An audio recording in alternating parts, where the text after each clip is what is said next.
can speak loud enough. I don't need that. Okay. We will open this meeting and attendance. Trustee Adams is absent. Trustee Harvey? Here. Trustee Reeves? Here. Trustee Gates? Here. Trustee Buffalo? Here. We have a quorum. Okay, now I need to read this, right? Okay. Pursuant to Board Policy 2350, public comment may be limited to 3 minutes per person. All speakers who would like to comment regarding a matter on the agenda must submit a public comment card to the board president or the recording secretary before the point in the meeting at which the agenda item is called. Public comment cards are available at the information table in the boardroom from the recording secretary or online. Do we have any? We do not, sir. Okay, and we have nothing further, correct? So we will adjourn to closed session. Thank you guys for coming.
Okay. Flash drive. It's from the state meeting or whatever she went to up there.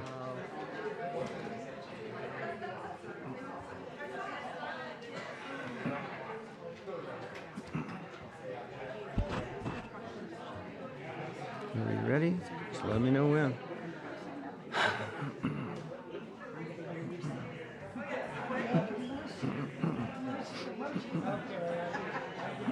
Every time you make one, there's only got 4 pieces.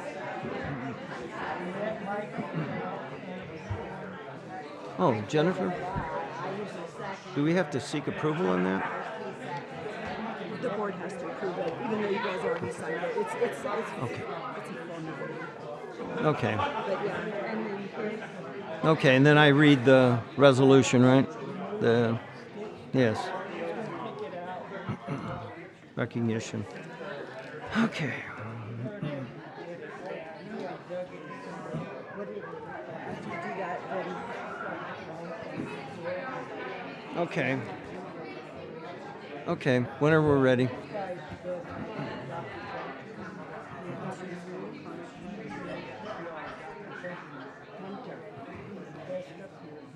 Okay.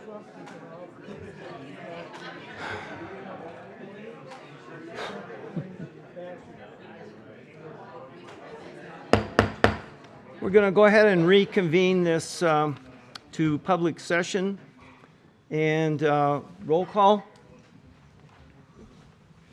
Student trustee Salazar Lara. here, Trustee Adams is absent. Trustee Harvey. Here. Trustee Reeves. Here. Trustee Gaines. Here. Trustee Buffalo. Here. We have a quorum. Okay, next is the Pledge of Allegiance. Barbara, would you lead us in that? Right hand over your heart. Ready, begin. I pledge allegiance to the flag of the United States of America and to the republic for which it stands, one nation, under God, indivisible, with liberty and justice for all.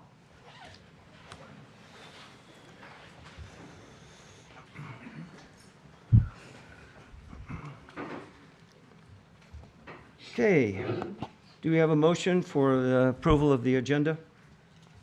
I move it. Okay, do we have a second? Second. Okay, any comments? Okay, hearing none. All in favor? Oh, advice? Approve. Okay, all in favor? Aye. Okay, passes unanimously. Okay. We have no reports of closed session actions. The next item, 9.1. And now we have recognition, and we have 10.1, approval of resolution 252610, recognizing AV Press journalist and community member Julie Drake for decades of service to Antelope Valley Community College District. Do we have a motion? So moved. Do we have a second? Second. Any discussion? Hearing none, advice? Approve. Yes. All in favor? Aye. Okay, and I will go ahead and read this. Julie, a couple years ago, I could have read this without these glasses. Unfortunately, that's not the case tonight. So, we're recognizing Antelope Valley Press journalist and community member Julie Drake for decades of service to AVC. Whereas Julie Drake is a longtime journalist serving the Antelope Valley community through the Antelope Valley Press, and whereas Julie Drake devoted 27 years from 1999 through 2026 to covering Antelope Valley College and the broader Antelope Valley with integrity, care, and a deep commitment to public service.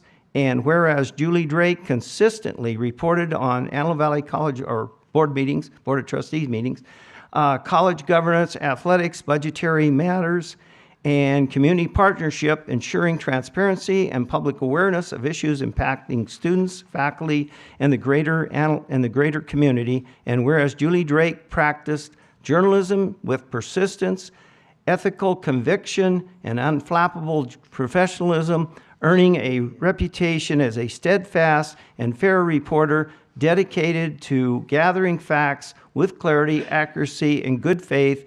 And whereas Julie Drake demonstrated a profound commitment to community interest and the role of education in shaping opportunity, access, and student success throughout the Antelope Valley. And whereas Julie Drake's work reflected a deeply principled and thoughtful approach to journalism grounded in respect, perseverance, and service to the public good.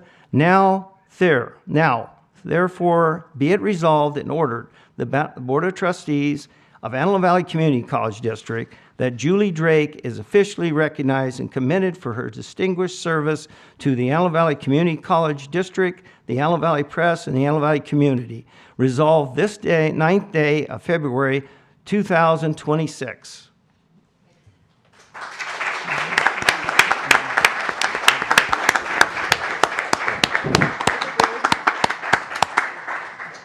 The board come down and let's Yes, take a picture. definitely so. Yeah, thank you.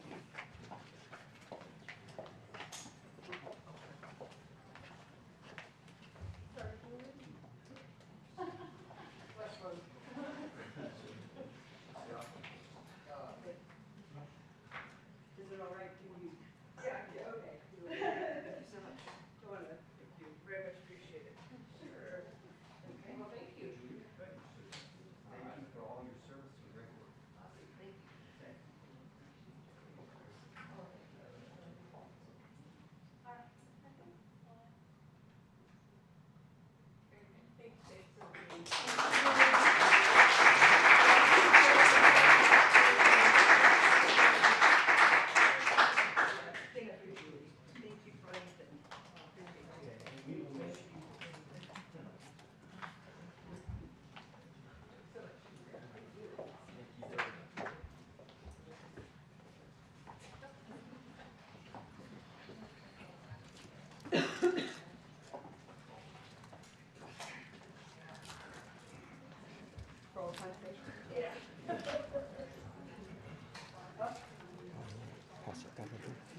No, I haven't signed it.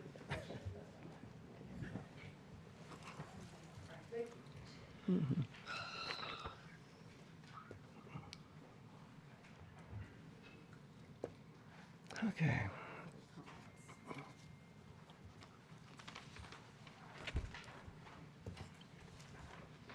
Okay, item 11, public comments, agenda and non-agenda items. The public comment announcement pursuant to board policy number 2350. Public comment may be limited to 3 minutes per person. All speakers who would like to comment regarding a matter on the agenda must submit a public comment card to the board president or the recording secretary before the point in the meeting at which the agenda item is called. Public comment cards are available at the information table in the boardroom from the recording secretary or online. And we have 2. Okay, Rochelle Hightower.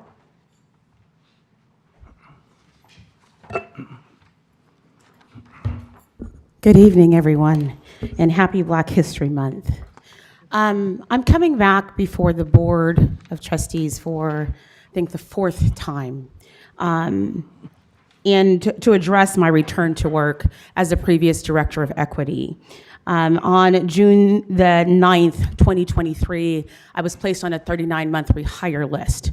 And before I went out on that 39-month rehire list, I informed the district personnel department, or I think they've changed the name now, Dr. Zealot and others, that I was eligible to return to work on June the 27th, 2023, which should have meant that on that date I was reinstated to my previous position of Director of Equity. However, 33 months later, I am still no longer back at work, and the district has refused to engage in providing positions that are available internally that I am qualified for, as stated by Ed Code 44978.1, which states that I am eligible to be placed in any position that I am certified or qualified for. As you can imagine, that has caused a great deal of financial harm, benefits, seniority, retirement, etc. While I was out on the beginning portions of that 39-month rehire list, Alberto Mendoza was placed into my position without me even being given the opportunity to have first right of refusal. I have continually requested and given my resume so that the district knows which positions I'm eligible for. I was told by the Director of Human Resources as well as the VP of Human Resources that I needed to go on the public website and find my own position and apply like everyone else, which is against the law and the Ed Code. I have continually sought out how to get back to work. I have the emails, and Mr. Buffalo, you always ask, do you have the proof? I have all the emails and all the communications. Even when Victoria Simmons was here as the VP of Human Resources, they did not engage in the interactive process to bring me back to work. On the 20th, I asked again. I have received no response. On the 29th, I followed up on that email and asked for public information requests, asking for specific information. No one has responded, and it is past the deadline. They did not ask for an extension or anything like that. That failure to provide shows a lack of transparency. I have nothing to hide. If anyone in the media here wants what I've submitted, or online media wants to know what I've submitted, I am an open book and you're free to contact me. But the district has a duty to respond. I've asked to meet with the board in closed session to do this and have been denied for 2.5, almost 3 years. And I think that that is unreasonable and out of line. Thank you. Thank you. Perry Jaleka. Good evening, Presidents-elect, members of the board, student trustee, and Ms. Shadowcourt. I'm Perry Jaleka, and I'm here to speak about some issues that have come up that I've gotten questions on as far as faculty safety. When a faculty member is involved in an investigation, grievance, student complaint process, they are routinely provided a number of resources through the People, Culture, and Talent Office, often wellness, counseling, and other support services. Those resources are very valuable. They do not address a basic concern that many faculty have had in these situations, that being their personal and professional safety while performing their job duties. Faculty may still be teaching full loads, meeting with students, representing the college on and off campus, even while dealing with these serious issues being addressed. In these circumstances, they find themselves emotionally charged or in high conflict interactions. Many have questions such as, what protections do I have? What protections are in place if I feel unsafe in a classroom or office? Can I decline to meet with a particular student? What support is available if I feel unsafe walking to my car at night? Yet these materials they receive primarily focus on emotional support rather than concrete safety measures when performing their job duties here at AVC. Thank you. Okay. Thank you. Okay, moving along. Clarification. We don't have any tonight. Okay. Presentations, and we have 13.1. Darcy Weirwall. Dr. Darcy. Sabbatical presentation.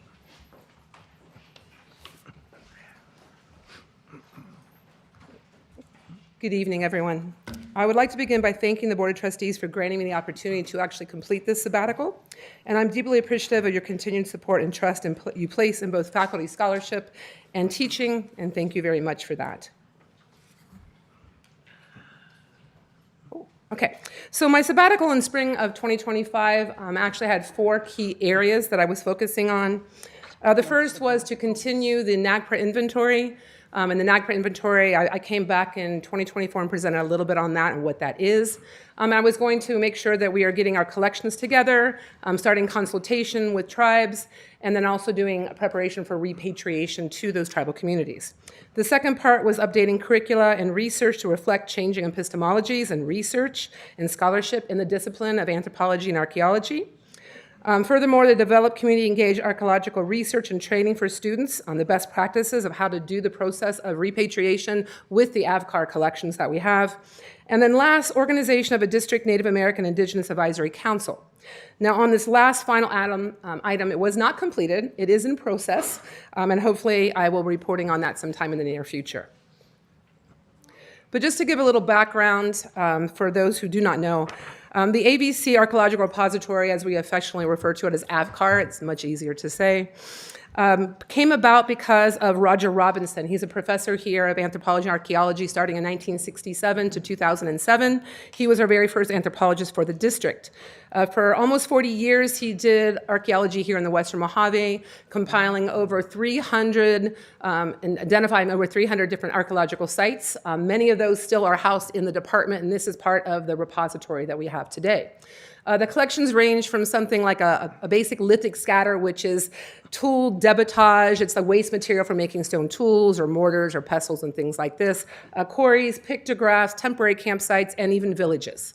So there's over 5,000 years of pre-contact history that are represented in the collections that we have. All of these are actually considered to be what we call orphan collections, which means that the locations where they came from have now came from private property. We own them since we did the excavations for them. So NAGPRA and CalNAGPRA, again, I'm going to keep this very, very brief. I presented previously on this, but the basics of the NAGPRA, which is federal legislation, and then CalNAGPRA, which is California legislation, both of them basically state that it mandates any federal agencies and institutions to verify what they have in their archaeological collections and in their cultural collections also too, and actually to repatriate any ancestors and associated funerary objects to the descendant tribal communities. So California also has one. California is called CalNAGPRA. It runs concurrently with NAGPRA, so they run hand in hand. Okay. We've had most recent updates and amendments to these legislation. One of the reasons is in 2020, this is AB 275. It strengthened CalNAGPRA, and the focus here was on the UC system for their noncompliance. Their interpretations of federal law, which was very ephemeral, and so it directly elevated the status of tribal traditional knowledge to determine cultural affiliation and to identify cultural items that were in collections. In 2024, two more amendments took place. One amendment took place to the national NAGPRA, the federal legislation, and that one did several things. One, it kind of did a copy of what CalNAGPRA had done in 2020.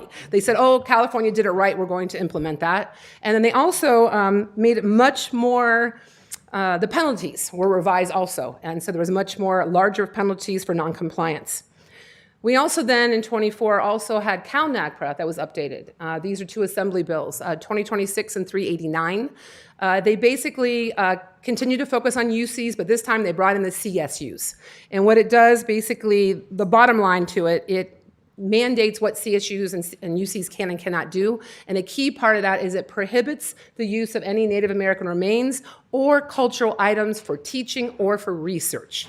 Now, at this point in time, there is currently no legislation that impacts the 3 Cs. They have not moved forward on that. I anticipate that it's only a matter of time. So I have taken the proactive steps to ensure that our collections are managed in accordance with these new regulations and the best practices. Okay, so now to what we actually did. In 2025, I actually started doing the inventory, continuing the inventory. I've been working this inventory off and on since 2020, and then COVID put it on hold and a few other things happened. But I really got down and dirty with this sabbatical, and I appreciate that. So I do know now that we have 132 site collections that are currently housed here on the campus. Of these, it was determined that ancestors had been recovered from 9 of these sites, and these became the focus of my sabbatical. The purpose here is also obviously to make sure that I started initiating consultations or continuing consultations to get those items repatriated to the tribal descendant populations. One of the most important things I was able to accomplish is finalizing the Lazy T Cemetery. It's a cemetery here that was located, if you guys are familiar with Lazy T Ranch, you probably are if you've been living in AV for any period of time. These are excavations that took place back in the late 60s, early 70s of a cemetery. I was able to actually finish doing the repatriation, and we were able to finalize that.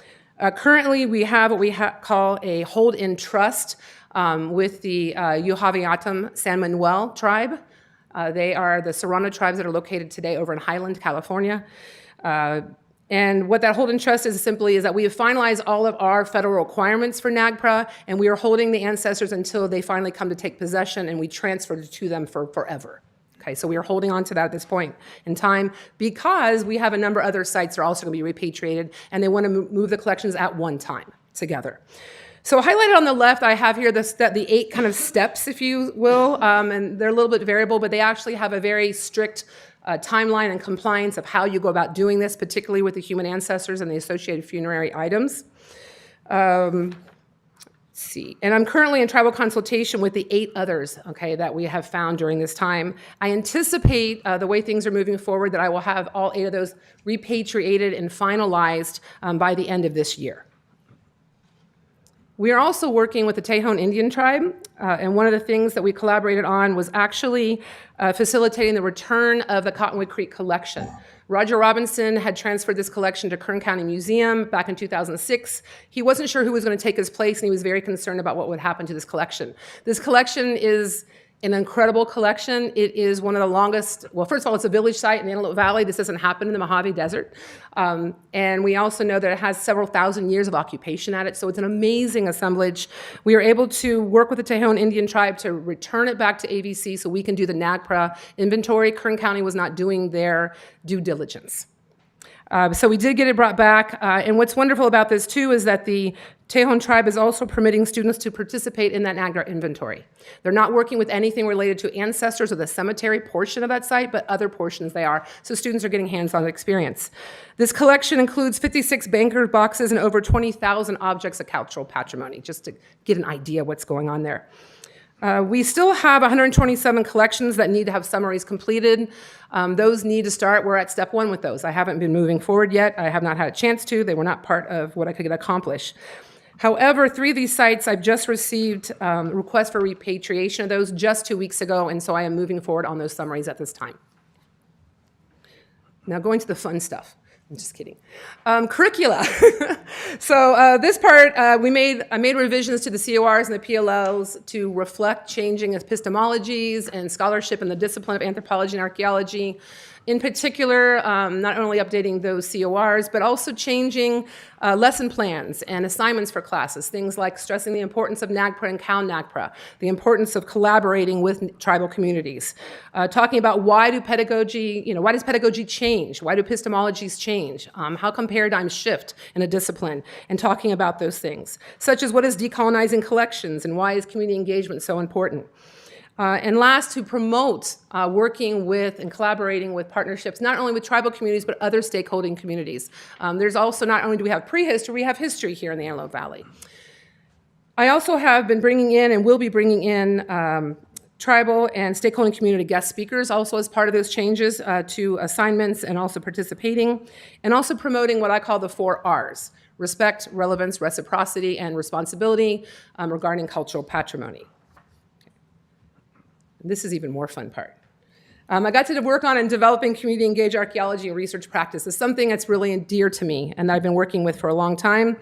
Community-engaged archaeology is very much a part of anthropological archaeological research today. It's a theoretical approach that strives to partnership and collaborate with local indigenous communities to protect and conserve and also interpret cultural resources very differently. So I'm not deciding what that means. They're working and collaborating, asking how we should, what drives research and how we should be doing it. Okay. And so also a key part is adjusting curricula, which we have been doing already. So the current projects, as I mentioned, working with the Tejon Indian tribe on the Cottonwood Creek NAGPRA inventory, but I'm also collaborating with the Tejon and with the Yohawatam San Manuel Nation to establish research protocols for a number of unprovenience items that were just recently collected from the front and backyard at Roger Robinson's residence this past summer, and so we're trying to figure out ways that we can actually have students working with that. So that's ongoing process at this point in time.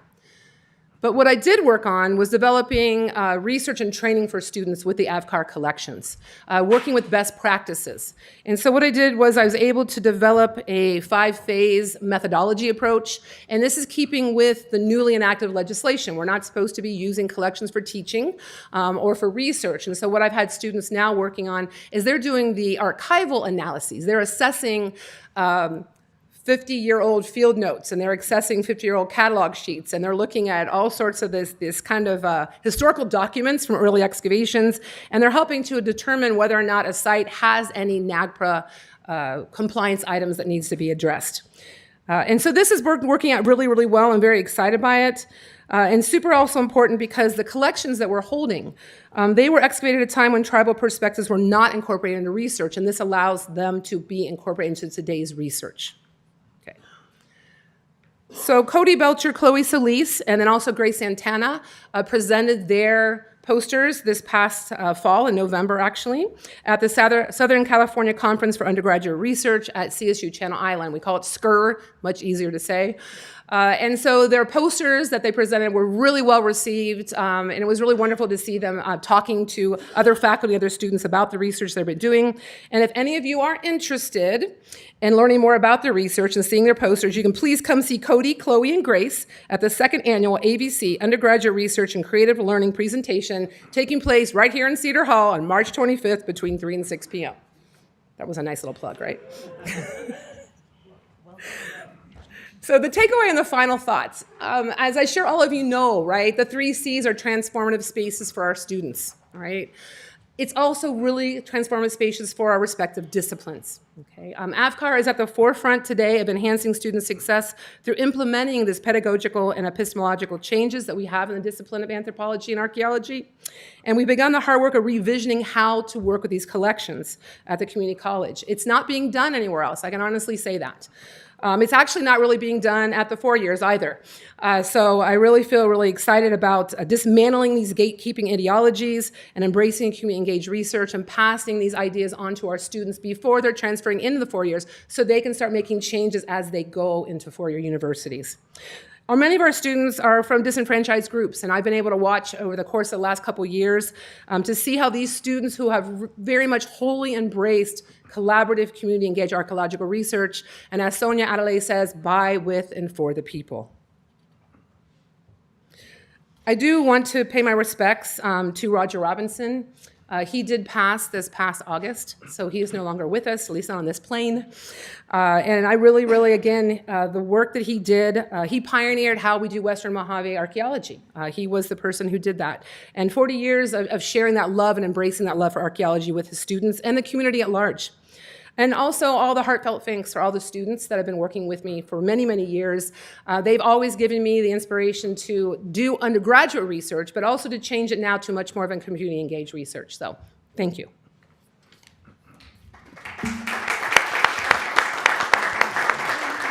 Dr. Rewall, I would like to thank you on behalf of the institution. The work that you've done to get the institution compliant, no one will ever know how much work you have gone through in the last few years. And I would like the board to know that Dr. Rewall has set the standard for all of the community college systems. And many of my colleagues have asked, could they borrow her? And I say, I'm sure she would render her services for a fee, but you may not have her. So.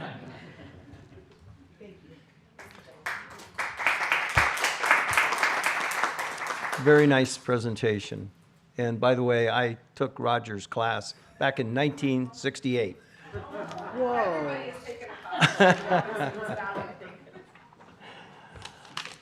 Okay. Next up is item 13.2, and that's ASO Fall 2025 conferences.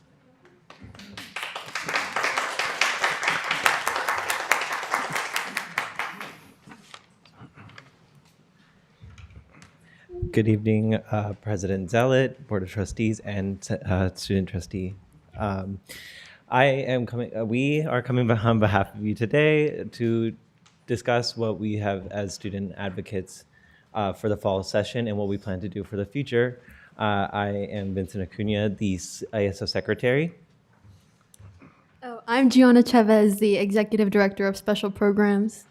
And I'm Roshni Dhaman, the Executive Director of Public Relations. To start off, back in October 16th of 2025, we got the opportunity to travel to Santa Clara to visit this CCCSA conference, which is the California Community College Student Affairs Association. Student Senate Association, excuse me, which is a big word, so we're just going to go ahead and call it CSAW for now. So this was the first attending conference we got to try out, and it was quite fun for those. I'll go ahead and let these lovely people discuss about it. So yeah, the conference was called, it was titled Navigating Rough Waters, Changemakers Leading in a New World. Next slide, please. Yeah, so basically, the 9 of us spent the weekend in Santa Clara learning about how we could be better leaders. We did this through keynote speakers, breakout sessions, and speaking with our peers from other colleges. We got to network with them, and we heard from some very influential people in the field, so it was definitely helped grow our leadership skills. Oh, okay. In these Seesaw breakout sessions, I'm sorry. In our workshops, we heard from leaders in different parts of California community colleges. The breakout sessions covered a wide range of topics, from creating a more inclusive and equitable campus, from specialized sessions tailored to our roles, and keeping our focus on goals when external pressures create conflict. One of our other executive members, Kevin Rojas, the ASO treasurer, he equated it to walking through real life scenarios of different groups around California, and he learned that how to navigate the financial scenarios that may have added pressure to our cabinets. And learn to work around the pressures that these types of scenarios add to cabinets such as yourself. To quote him, he said, "This experience helped strengthen my problem solving and financial planning skills." This definitely, helps him as his role as treasurer. He says that he continues to apply what he learned by thinking ahead when making financial decisions and ensuring our funding choices benefit and engage the students on campus. So some of the effects from this conference, we led 2 events. One of them was ASO Giving, and the other one was the Do Not Forget to Relax event. So the first one, ASO Giving, it was basically this was happening during the government shutdown, so we thought it would be nice to give students a free meal. This was going into finals, so we thought it'd be very helpful. Sometimes just a meal goes a long way, and we were giving out corn dogs, cookies, chips.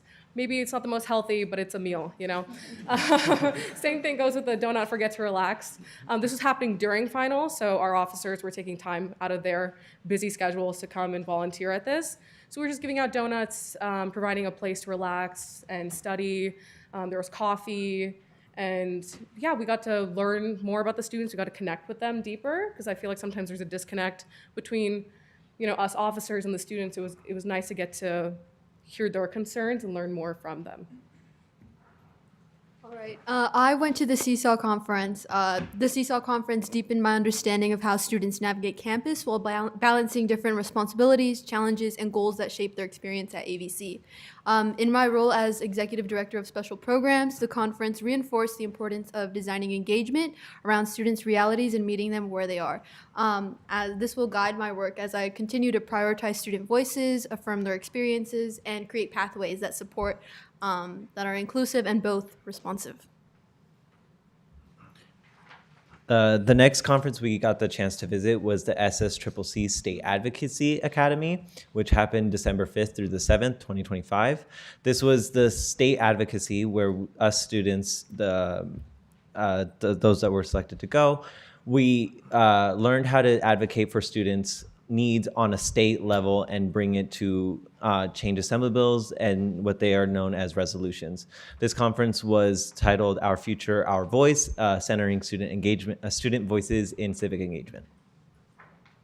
So just a basic overview, the Student Senate for California Community Colleges hosted a 3-day workshops event/conference where the goal was to teach us how to become better advocates for not only the colleges that we attend, but for colleges across the state of California. And then in these breakout sessions, there were extensive, and they covered a wide range of aspects of college advocacy, such as resolution writing, campus to state advocacy, understanding the student rep fee, transfer barriers from California Community College to UCs and California State Universities, as well as academic support. To quote one of our senators of math, science, and engineering, ultimately, the biggest takeaway from the Advocacy Academy is that the barriers students face, whether it be a 6-year math timeline, exclusion from research and planning processes, or the absence of cultural centers, are the result of policy choices and therefore can be changed through advocacy. So we all have learned that in our workshops individually and brought it together, that we grow better when we're able to be the students' representatives and change what we need to be changed through the advocacy that we have here on campus. So here are some quotes from our other officers, from our former president, Senator of IERP and Library, and Vice President of Student Services, Elena Collier. So so this is just, their quotes to summarize them. They talk about how important this conference was, to how we are able to better collaborate with others, the change that we can make on campus. So I'll just use our Vice President of Student Services quote. This experience not only strengthened my writing collaboration skills, but also gave me a clear understanding of how student voices can shape institutional decisions. What is next from what we learned from both of these conferences? Well, with the skills that we took away from the SSCCC as well as the Seesaw conferences, for the upcoming semester, we're going to try and be more engaging with the students through various means. Suggestion boxes were thrown around, classroom presentations, town hall meetings, and a Meet Your Officers events that's happening later this month. Our goal is to get the students talking to us as peers so that way we can better understand their concerns and let you guys, the board, know our concerns as well as our student advocates. That is all. Thank you so much. Thank you. Thank you. Very nice presentation, and by the way, guys, nothing wrong with corn dogs. Next up is item 13.3, and that's the 2024-25 District Measure A and OPEB audit reports. Good evening, Board President, Trustees, President Zealot. We have with us John Dominguez from CWDL tonight to present the 24-25 audits. Thank you very much. Before I go into just a brief overview of the results of those audits, I just wanted to extend our appreciation to not only the fiscal staff, but these audits, as you know, involve multiple departments throughout the college. We had really good support. We certainly asked for a lot. I took a glance, and there were over 1,000 documents exchanged in the electronic portal. We're also looking at some hard copy documents as well. So a lot that goes into these. We can get excited talking audit. So if I'm moving quick, just slow me down, and I'll certainly take any questions that you may have as we move through this overview for the 24-25 fiscal year audits.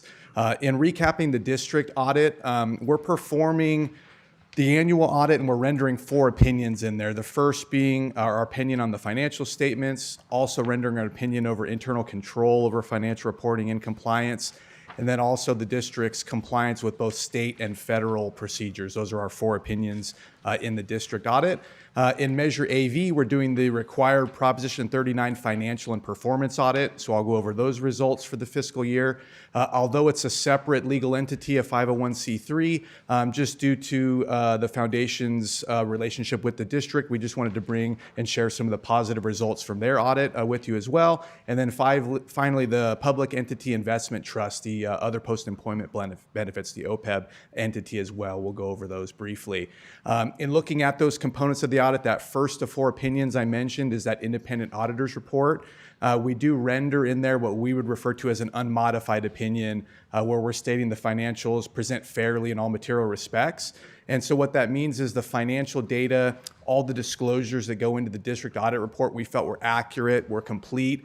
We're also looking and comparing what management provided to the state chancellor's office as part of that audit. And again, we didn't identify any audit-driven adjustments, anything that we felt was inaccurate or incomplete. So a good financial opinion there. And then just to finally point out, in that same opinion, we do cover management's responsibility for the preparation and fair presentation of the financials. Just to state that they should receive the kudos for a positive financial audit. A lot of work goes into that. And again, our results indicated it was very accurate and complete. And then as we move through that report, it's growing, ever growing as we add more and more required disclosures. But management does continue to provide that MD&A, an analysis, a year-over-year comparison, a good narrative of kind of explaining, not only the dollars and cents that changed, but why, what drove some of those. So that's a good source of information for the reader of the financials.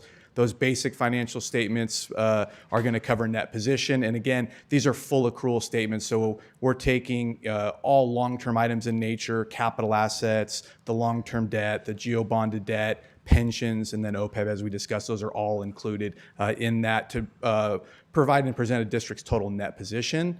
The remaining notes throughout the report, and then finally those other 3 opinions. And so we had unmodified opinions on the financials, on the state awards, and the control environment. We did have one federal finding, which we'll briefly touch on and go through that with you.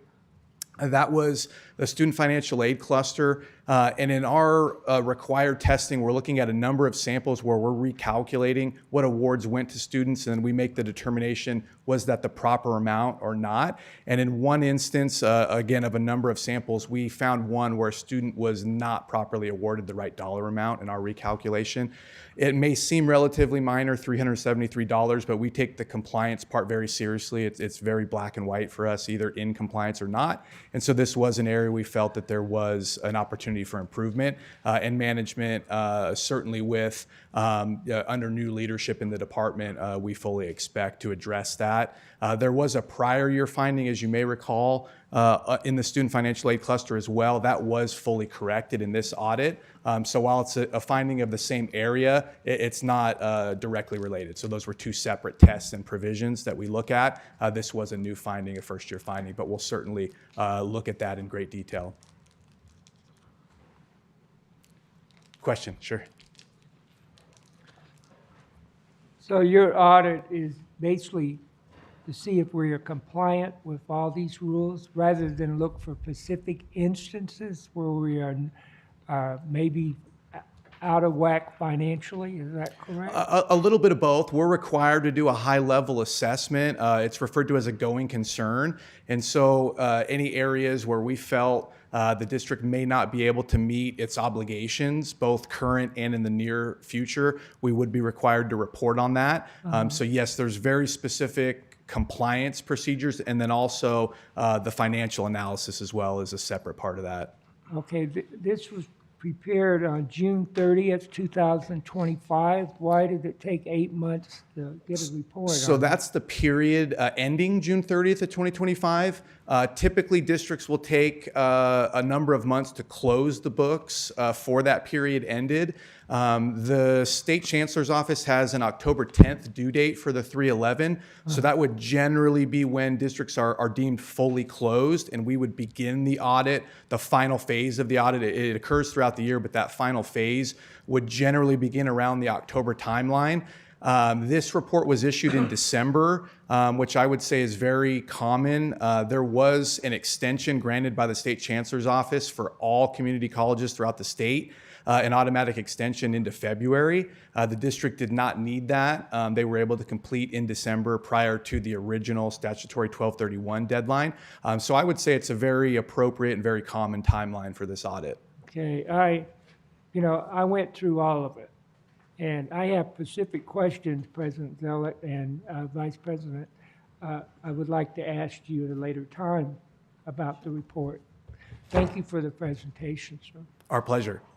And we'll just kind of wrap up with a few financial highlights. The district's total net position ended the year at $178 million, which was an increase from the prior period, $154 million. Again, that's the full accrual basis of accounting. There was one restatement presented in the financials. This was a requirement from the Governmental Accounting Standards Board.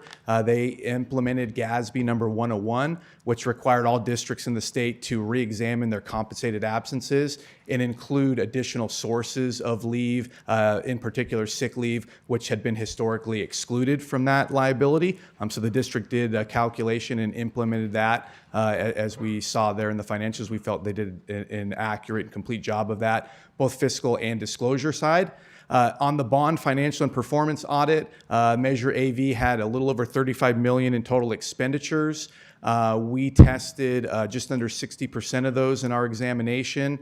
There was an issuance of $49.5 million roughly were total proceeds deposited into the bond fund, and then a little over $2.2 million of interest and investment earnings. We do analyze that as well as part of the bond.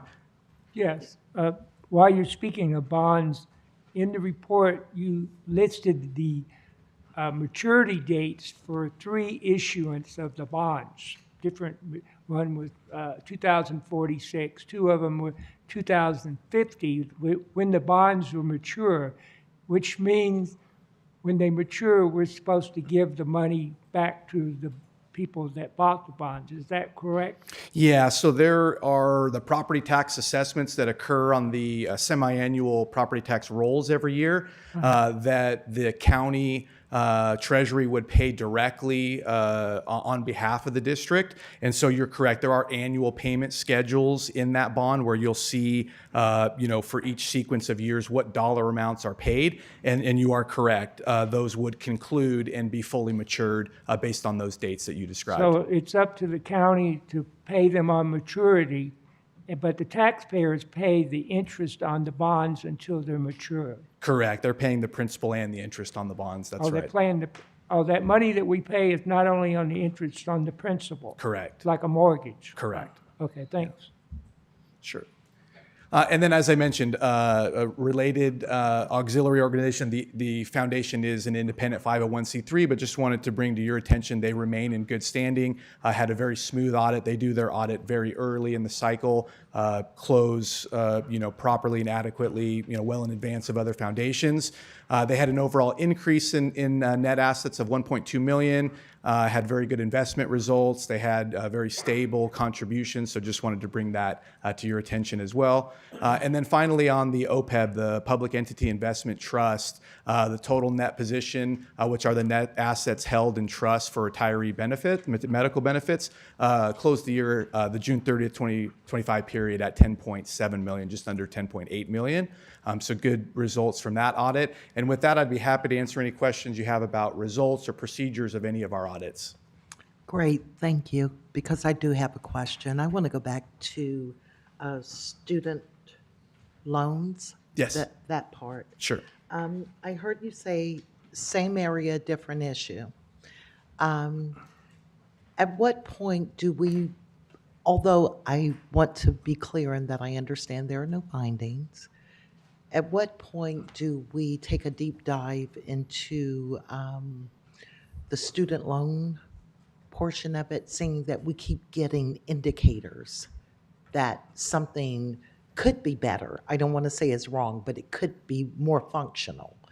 So do you find it, resolve it, find it, resolve it? I realize that is a part of an audit, but at what point do we pull that out and take a look at procedurally all of it? Yeah, I mean, I could speak from our perspective in auditing a number of districts we work with, nearly 50% of the community college system statewide. For me, I would say that would be necessary if we had significant findings, 5, 6, 7 findings in financial aid. Because we have to remember the kind of context here is we're looking at probably 50 procedures, hundreds of individual steps under each procedure that are very specific and mandated by the federal government. Yeah. And so while we don't ever, gloss over a finding or minimize those, to say, one area last year it was returned to Title IV when there were, refunds due, weren't done timely. That was corrected. Now we had a miscalculation. Again, if we were saying this is a 50% error rate, we're seeing this across the board, we would have a very different conversation with management about looking at that analysis.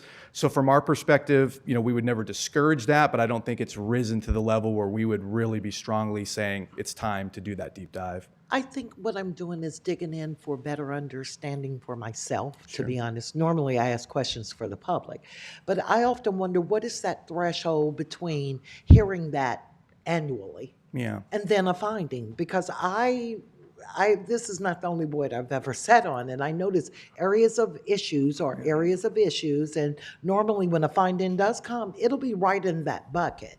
So with that said, kind of what's that threshold so that you don't ever stand here and tell this board there is a finding, or maybe it's not possible? So yeah, I would, could summarize it by saying it's a really complex area. It's not uncommon for well-run, well-managed districts to, have little trip-ups here and there. And so again, I go back to the context. If we're sampling 60, 80, 100 individual student files, how many errors are we seeing? And so again, we come back, we had 1 in our sampling. My thought would be when that context increases and we're now seeing a 10% error rate or higher, would be kind of where we're raising a more significant alarm of we need to recommend and strongly recommend the district look here. I do think some transition and some leadership in the department with the timing of these findings also plays into our perspective of what we think will be addressed and will be kind of corrected as well. Okay. Yeah. Thank you. Okay. One last question. I went through the Public Entity Investment Trust book you gave us, and I came up with this OPEB. What does that stand for? So OPEB, the acronym is a little bit backwards, but it technically stands for Post-Employment Benefits Other Than Pensions. Oh, okay. So these are going to be the benefits to retirees as well as active employees that are outside of the pension system. So not PERS, not STIRS. This would be dental, vision, health, and welfare benefits. Thank you very much. My pleasure. I had a question. I was just curious if you knew what happened to the students, because I know under where it says cause, it says this error was identified after the 180-day mark per the 24-25 FSA handbook. The district cannot make a disbursement more than 180 days after the student became ineligible. So the student was over awarded. They received an amount above and beyond what they were eligible based on the number of units they took at that time. But because of the fact that it had exceeded essentially when you could seek to recoup funds and do a return to Title IV, that was the finding last year. There is a provision in there of a length of time when that's allowable under federal guidelines. So it was identified after it could be corrected or circumvented. But the student was over awarded in that case.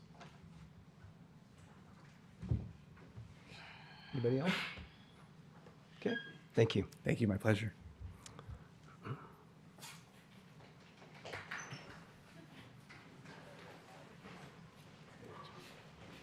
Okay, 13.4, 5-year capital outlay construction plan. Good evening again, Board President, Trustees, President Zealot. Tonight, Noe Flores and I are presenting the 5-year capital outlay and construction plan. This plan reflects where AVC is today and how we prepare for the next generation of students. On the agenda, we're going to cover again the 5-year capital outlay plan. Last year, the board requested additional information on the 5-year capital outlay report, and this presentation is intended to provide that additional information, go into our process, and really talk about some of the priorities that go into the request that we submit to the state. After that, we'll provide an update on projects that are currently in construction, and then finally, we'll look at future needs of the campus. Okay, with that, I'm going to pass it on to Noe Flores. He's going to talk about the 5-year capital outlay plan, how it's compiled and prepared, some of the components that go into it, and then he'll pass it back to me. The purpose of the 5-year capital outlay or 5-year construction plan is to identify and prioritize facility needs. It also creates a statewide planning framework, supports state funding decisions, enables long-range financial planning, and aligns facilities with educational goals. What is the 5-year capital outlay plan and its planning framework? It is a required planning document for major capital projects. This document is submitted to the Chancellor's Office on a yearly basis, due by June 30th, and it is essentially a plan that identifies the facility's needs over a 5-year horizon. It aligns facilities with instructional, student services, and infrastructure priorities, and serves as the basis for future funding requests and project development. In essence, the 5-year construction plan is a mandatory report that identifies district's facilities needs, whether it be replacements or maintenance of air handler units, boilers, roofs, and resurfacing roads, to name a few. This report is to be submitted to the Chancellor's Office on a yearly basis for all California community colleges. This data is then compiled and provided to the Governor's Office for consideration. Funding allocation varies on a yearly basis. Some years we've been provided hundreds of thousands of dollars, while other years we were provided zero. For fiscal year 23-24, we were allocated only roughly about $30,000. And and how the capital outlay priorities align with our strategic plan and AVC serves. It provides facilities that remove barriers and improve access to programs and services. It modernizes our instructional spaces that support effective teaching and learning. It's facilities that are designed to support persistence, completion, and transfer. It's a protection and preservation of existing facilities, and it's a flexible, future-ready facilities that support innovation and growth. And as we go throughout this presentation and as we prepared this presentation, one of the things we wanted to take feedback from was what are our priorities, not only as an institution, but the Board of Trustees and our colleagues that inhabit these buildings on a daily basis. And as you can see today, our campus, we still have a lot of work that needs to be done. And as you can see highlighted in the dark red, we still have facilities that were built in the 1960s. Buildings that have surpassed their useful life. Some to name a few are the Student Center building, the Fine Arts Complex, Lecture Hall, just to name a few. And then we look not only at the age of our buildings, but also our building conditions. And so we have buildings that, again, were built in the 60s that have more renovation costs than it would be for us to actually build a new building. And some of those considerations are seismic retrofits rather than just starting from scratch. And so, as we can see within the previous map, the Fine Arts Complex was opened in the 1960s, and it is one of our projects on our list to not only hopefully submit an IPP initial project proposal to receive state allocated funds similarly to what we did with the gymnasium project, but this building is recommended to replace our underperforming facility. The current Fine Arts Complex houses our arts department, and as in FA1, we have our ceramics program who are busting at their seams. A lot of these spaces want to grow, however, it is a little tough for them, and so this facility would allow them to do so. We also have our auto building expansion project. This building was built in the 1970s with an addition provided in the early 2000s. This program as well, a part of our CTE program, has expanded and is busting at the seams as well. As we've seen with the state of California pushing electric vehicles, the district is also looking to prepare our students for the need for electric vehicles as well. In addition to that, there's an opportunity for us to utilize an existing building, TE4. It is currently behind the horticulture lab, previously known as TE3, has a nice roll-up garage door, has some space that can be occupied for whether it's restrooms or faculty offices. And adding an addition to that space to allow the auto body program to expand into this space, and our automotive program would then expand into the existing auto body program. In addition to that, we have the library renovation. Our library was built in the 1990s. And as we've seen throughout the couple decades that this building has seen, technology has advanced. However, as much as we tried to keep up with it, it is time for this building to get a revamp to be able to provide students, new study pods that we see on the third floor at Cedar Hall that are very popular, provide spaces that are adequate for the 21st century. In addition to that, we have a campus microgrid and infrastructure. The Chancellor's Office and the Board of Governors have set a climate action and sustainability goals for community colleges with a greenhouse gas emissions decreased by 75% by 2030 and 100% by 2035. To make progress towards this goal, the district is looking to expand its photovoltaic panels to increase its generation of its own electricity, minimizing its greenhouse gas emissions. And as the cost of electricity continues to skyrocket, being self-reliant on our own generation of electricity will significantly decrease our operating costs, lowering our electricity liability. And as referenced earlier, the state provides some type of funds to address our deferred and scheduled maintenance needs. And as can be depicted within this photograph here, the green reflects buildings that have newer roofs that were done within the last 5 years. Those that are in yellow are buildings that are coming up for a recoating, and those in red are those buildings that need to be addressed within the next 5 to 7 years. Those allocations, hence the $30,000, would maybe get us half of a roof, maybe. In addition to our roofs, boilers, and all the other infrastructure that goes into our buildings, we've also made significant progress to the resurfacing of our campus roadways. Those in green are those parking lots and roadways that we've addressed across campus. Those in orange are parking lots that we intend to address within the next 5 years. And those in yellow are pending roadways that we anticipate to address within the next 5 years as well.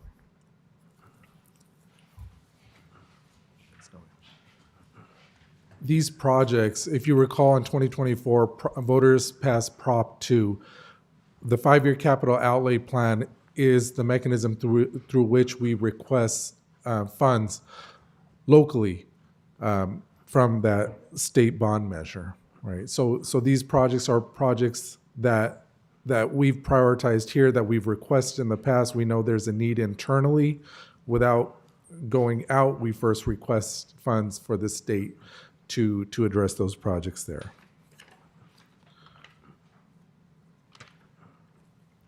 Okay, projects in construction, the Commons.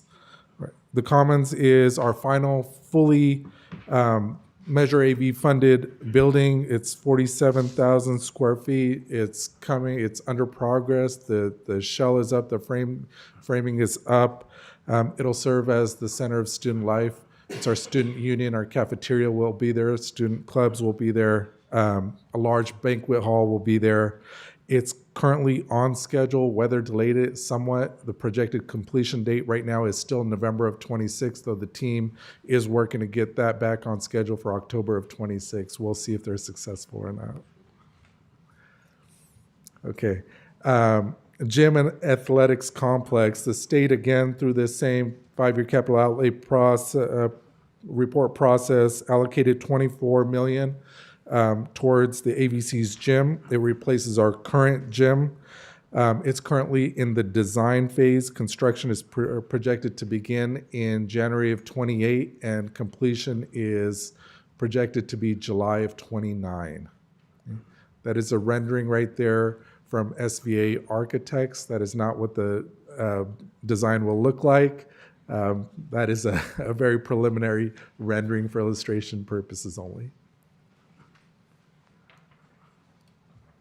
Okay, future needs, planning for growth. As enrollment grows and programs evolve, we anticipate changing needs and facilities. We have to plan for flexible instructional space, modern labs, and expanded student services and technology-enabled environments. Proactive planning ensures that we continue to meet the needs of our community. Fox Airfield. Our aerospace and AFAB programs operate out of Fox Airfield. We're seeking expanded lease space to the west of our current facility. We are in discussions with LA County for that additional space to the west of our existing lot there. We are receiving encouraging signs from the county. We don't have an agreement yet in place, but taking on that additional space will allow us to expand our programs, possibly put up an additional hangar, additional classrooms there, and really consolidate our programs into that one space. There is a need for expansion at that site there. That's a rendering, an in-house rendering by our own Jacqueline Gomez from our facilities staff. And then SOAR High School. SOAR High School was identified as a need in our 2016 facilities master plan. It's been, that plan has been updated, but there is a great need for our students at SOAR to have a permanent building and a new building on campus. That is a need that's been identified in the 2024 facilities service plan. This space would get a new building there. There is also additional need for a facility for fire academy and law enforcement training. The proposal is to put that facility on the western edge of the lot we just purchased in that 30 acres there. Moving that facility there would not only meet a community need, but it would open up space in Discovery Lab, allowing for expansion of programs there, particularly welding programs. So a lot of our as we started, enrollment's growing, our programs are expanding, additional space is needed throughout campus. These are some of those needs that we're identifying here. Advanced manufacturing is another one of those. This project would provide additional modern instructional spaces that support high-growth workforce sectors, cross-disciplinary collaboration with industry and us here at AVC. And this is a video showing the demolition. This is how Measure AV first started. OF1, that's it being demolished right there.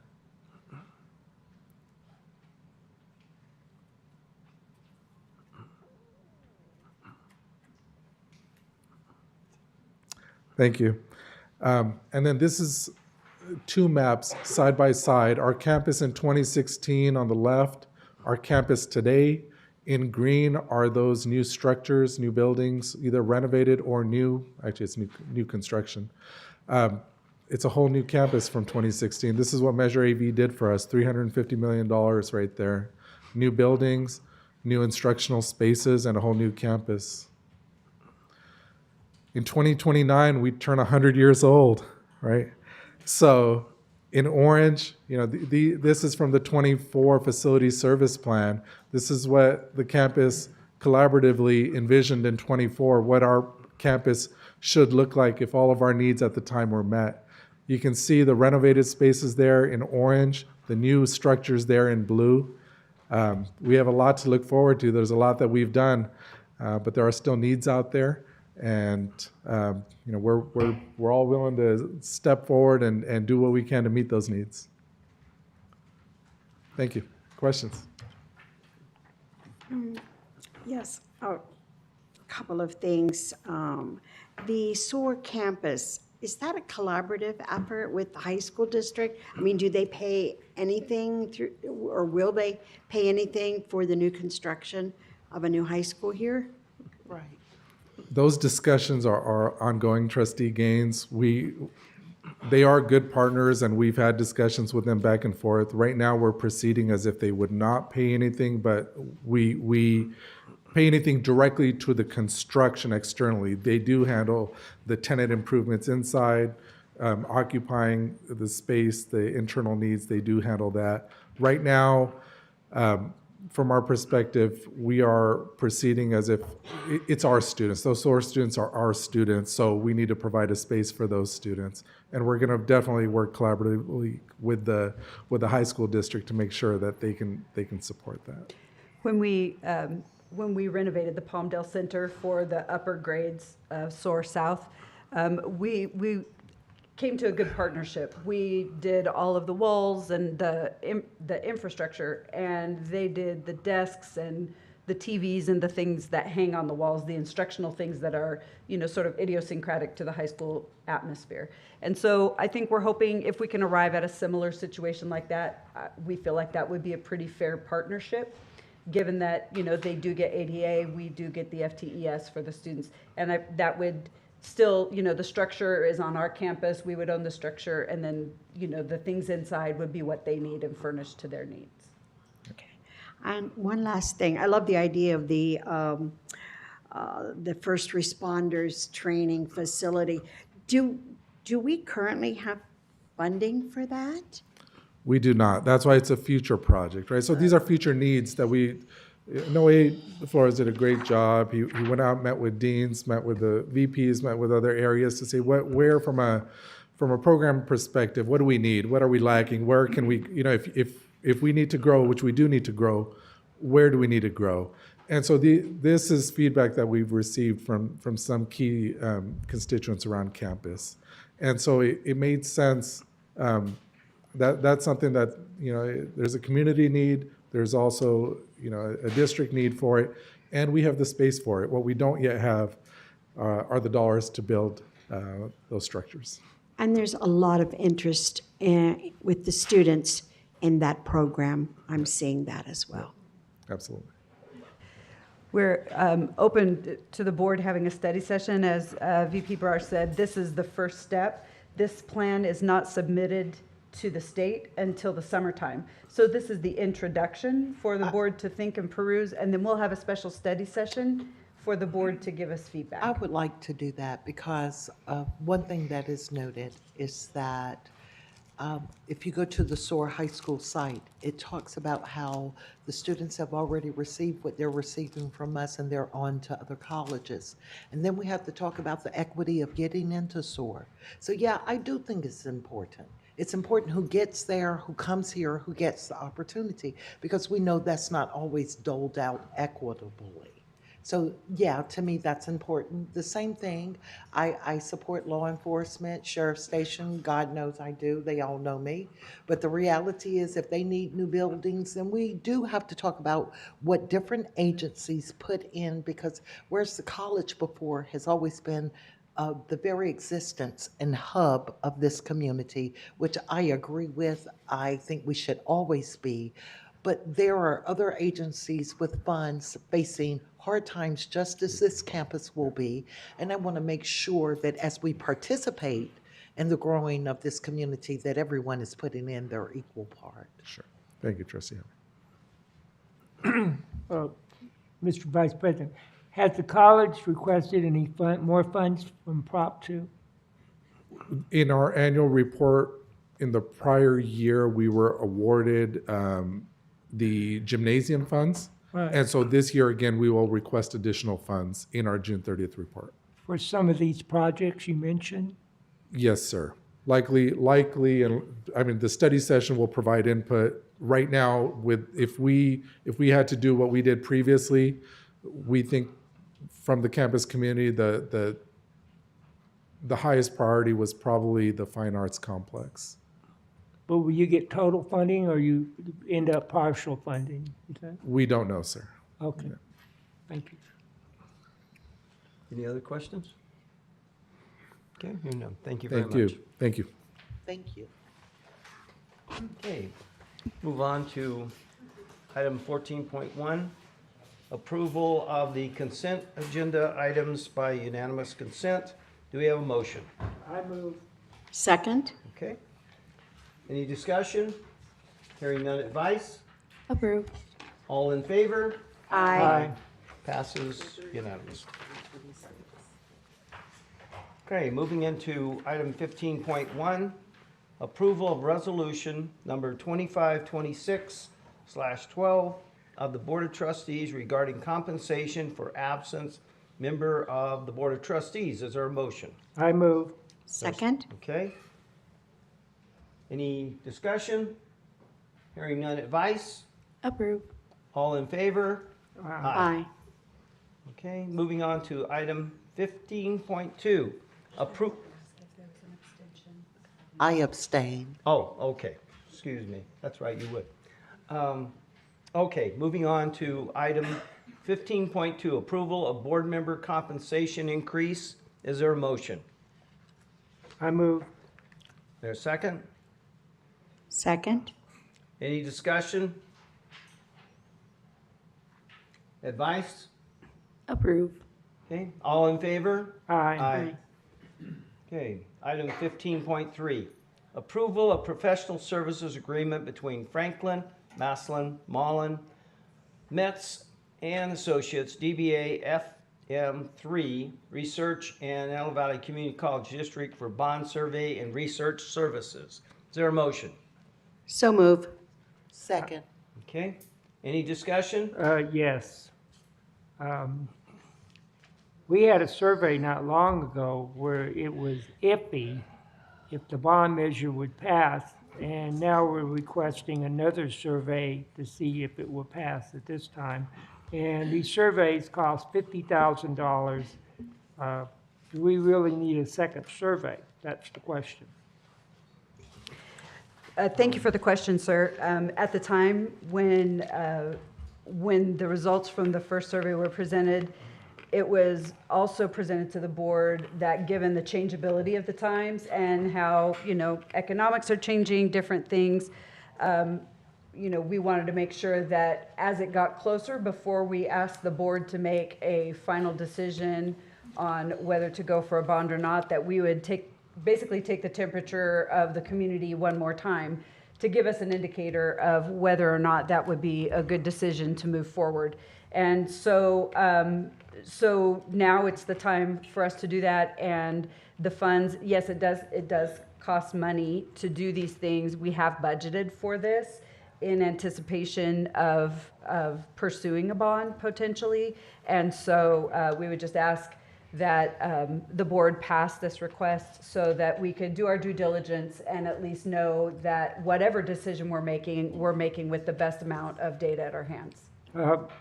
With all respect, President Zelik, when we had the audit people up here a little bit ago, I mentioned that three instances of the bonds being issued. One matures in 46, two matures in 46, one matures in 50. The taxpayers are on the hook to pay the principal and interest on these bonds until 2050.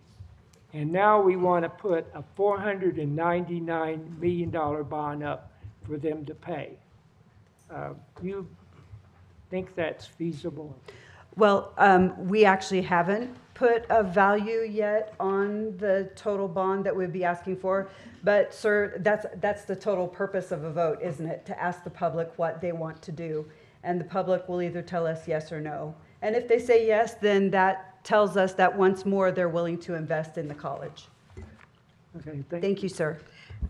Dr. Zelik, may I just say that this past November, if and I could stand to be corrected, there were several school districts in the Antelope Valley that did proceed for a bond, and I believe they all, I know the high school district, I know Southern Kern, I know Lancaster School District, all passed their bonds.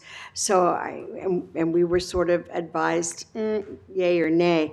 I really believe that what we have done as a district with the $350 million speaks for itself. And so I think, and we had an overwhelming support of 70-some%. Mr. Brar could probably tell me exactly what that number was, but I think if my memory serves me right, it was over 70-some% of our community who supported that bond. So I think, as we saw this evening, there's a great need still on this campus, even after as big of a number as 350 million sounds. When you're building buildings, they've become so costly with prevailing wage and everything else. So I would still like to see this board go forward with and try to see the support level we may get for another bond. Okay, any other discussion points? Okay.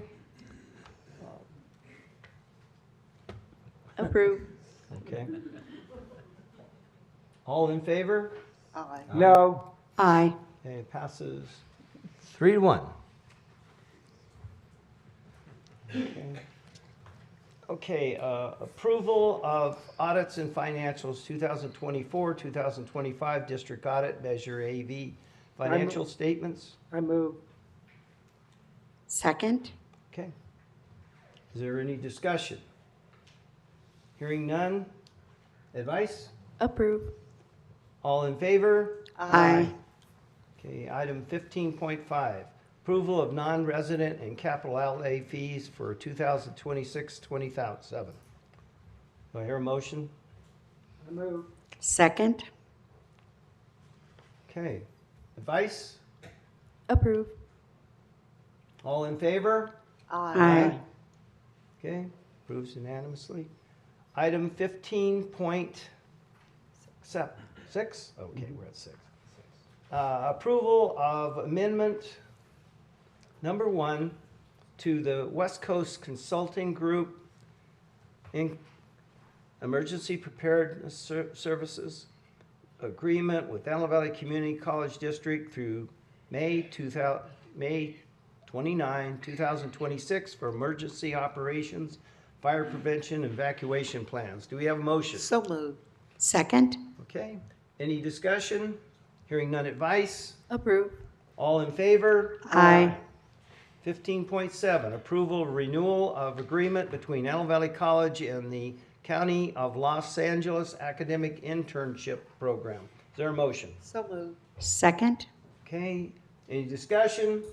Hearing no advice? Approve. All in favor? Aye. Passes unanimously. 15.8, approval of agreement C 25-612 between Los Angeles County Education and Antelope Valley College Foster and Kinship Care Education Program. Is there a motion? So moved. Is there a second? A second. Okay, any discussion? Yes. Okay. I'd like to know more about the program, Dr. Salat, because we're talking about our foster youth and it's close to my heart. Yes. So this is a partnership with Los Angeles County. AVC is sort of the conduit through which foster families receive required annual training. And so the Foster Kinship Care Education Program, we work with local providers and help them get the different trainings required to be a foster family in the first place, and then continuing units in order to maintain that. That is awesome. Any other questions? Okay, hearing none. Advice? Approve. All in favor? Aye. Passes unanimously. Item 15.8. 9, excuse me. 15.9, approval of agreement between Point Broadcasting, LLC, DBA High Desert Broadcasting, and Antelope Valley Community College District to provide radio advertising to promote Antelope Valley College. Is there a motion? So move. Second. Okay. Any Second. discussion? Second. Okay. No discussion? Advice? Yes, Oh, yes, go ahead. Mr. President.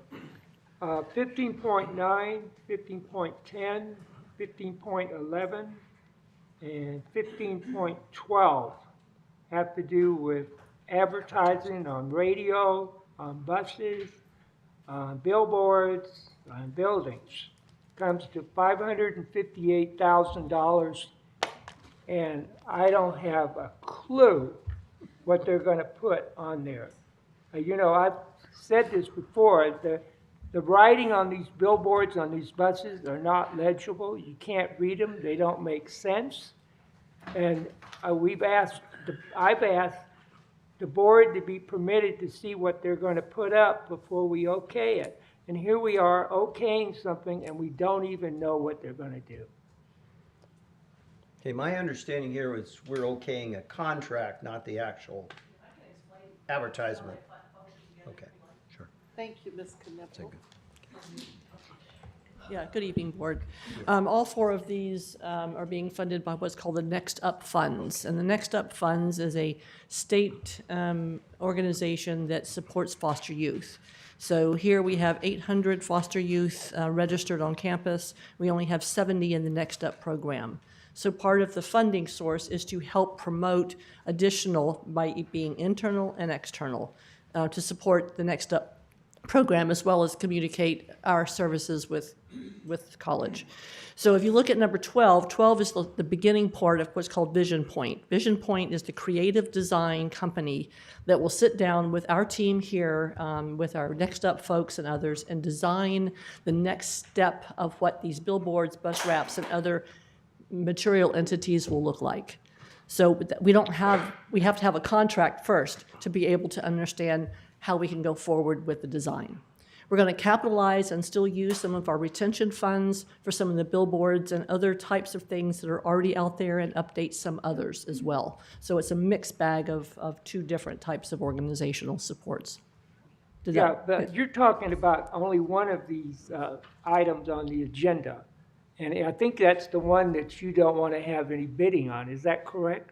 And the reason for that is we did get an exception for that because they have been with us for the last 3 years. They understand the demographics of this community. They understand how we operate. They understand our business, and they understand our students. So that was the reason that we asked for that particular exemption. We didn't want to have to start all over again. You mean there's no one else in the world that could do the job for less money, and so we're gonna go with somebody that we've just been with? Sir, I think what she's saying is that if we start with another company, a large chunk of that money would not be spent on advertisement. It would be spent on them coming and studying our campus, getting to know us, and starting from scratch, instead of building on research that's already been done. So Well, rather right, than right. spend that chunk of money recreating something that has already been done Yes. fairly well and fairly recently, we want to go ahead and extend the contract with this company so that we can use all of the dollars for the advertisement. Well, the board knows nothing about this company, just what you just said. And aren't we required by state law to get 3 bids for every contract?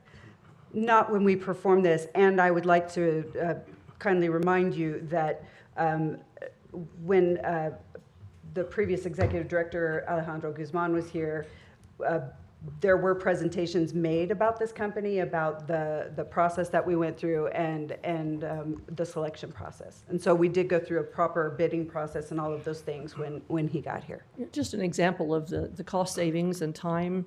So we had a preliminary meeting before the contract is actually, hopefully agreed to with Vision Point and our Next Up program managers, and asked them, all right, so we get approval, how much longer will it take before we can get some creative? 4 to 6 weeks. If you look at the past, when we first did Vision Point back 2.5, 3 years ago, it was an 8-month study to understand the demographics of our community and the college as well. Right, because marketing is not picking out swatches. No, not at all, no. Of course not. Yeah. Are there any other questions, Mr. Butler? I don't believe so, right? Anybody else have a question? Okay, hearing none. Advice? Approve. All in favor? Aye. And opposed? Nope. No. Okay, we have 1 opposed, 3, 4. If we could, and I should have done this on the last one, but items 15.10, 15.11, 15.12, we combine those up. If we can have a motion for those 3, they're all advertising related. President, excuse me, You've already Board voted. President, I think we should have 15.12 as its own standalone. So we can have 15.10 and 15.11 together and then 15.12 separately, just for cleanliness. Okay. Okay, 15.10 and 15.11. So move. Okay, is there a second? Second. Okay, any discussion? Yes, we're voting for something on this advertising, we don't have any idea what they're gonna put up. That's the bottom line. Okay. Any other discussion on it? Okay, advice? Approve. Okay, all those in favor? Aye. And we got 1 opposed, 3-1. Okay, item 15.2, approval of resolution. 1-2. Huh? 1-2. Yeah, 15.12, what did I say, 2? 15.12, approval of resolution number 2526-/11, declaring the futility of public bidding and approval of services agreement for marketing and advertising services. Okay, is there a motion? So move. Is there a second? A second. Okay, any discussion? Hearing none, advice? Approve. All in favor? Aye. Okay, was that yes on all? Okay. And 1 no. Okay, we have a no. Okay, item 15.13, approval of maintenance services agreement between Carrier Corporation and Antelope Valley Community College for maintenance of chillers, boilers, and cooling towers. Is there a motion? So move. Is there a second? Second. Okay, any discussion? Advice? Approve. All in favor? Aye. Okay, passes unanimously. 15.14, approval of change order to project assignment amendment PAA with Intelligent Fire Systems Solutions Incorporated for the annual Title 19 Fire Systems Inspection. Is there a motion? So move. Okay, is there a second? Second. Okay, any discussion? Hearing none, advice? Approve. All in favor? Aye. Okay, 15.15. approval of field contract for services with Merchants Building Maintenance LLC for the Antelope Valley College exterior windows cleaning with unrestricted general funds. Is there a motion? So move. Is there a second? Yes, a Okay, second. second. Okay. Any discussion? Hearing none, advice? Okay. Okay, passes unanimously. Item 15.16, approval of modular purchase with NextMod Incorporated for the Foxfield campus and with unrestricted general funds. Do we have a motion? I move. Okay, is there a second? Second. Okay. Any discussion? Hearing none, advice? Approve. All in favor? Aye. Okay, items 15.17 and 15.18 together. They are both change orders and schedules for maintenance. And so do we have a motion on those two? I move. Is there a second? Second. Okay. Any questions? Hearing none, advice? Approve. All in favor? Aye. Okay, passes unanimously. Okay, 15.18, approval of change order for swing gates. You just Oh, did both I of did those. that? Oh, what did I 19, do? 20. Okay, 19 and 20, okay. Yeah. Okay, okay, I see it, it was written in down there. Okay, 15.19, 15.20, 15.21, 15.19 and 15.20. Do we have a motion? That is approvals for contract services for hydraulics for purchases and approval of change order for the administration build-out, demolition and architectural. I move. Okay, is there a second? Second. Okay, any questions? Hearing none, advice? Approve. All in favor? Aye.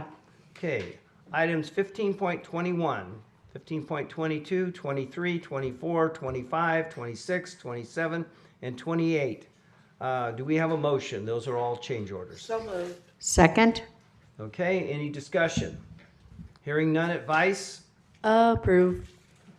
Okay. That sounds very weary. Just time. Okay, all in favor? Aye. Aye. Okay. Comes down to reports and announcements. Academic Senate, Hal Huntsman.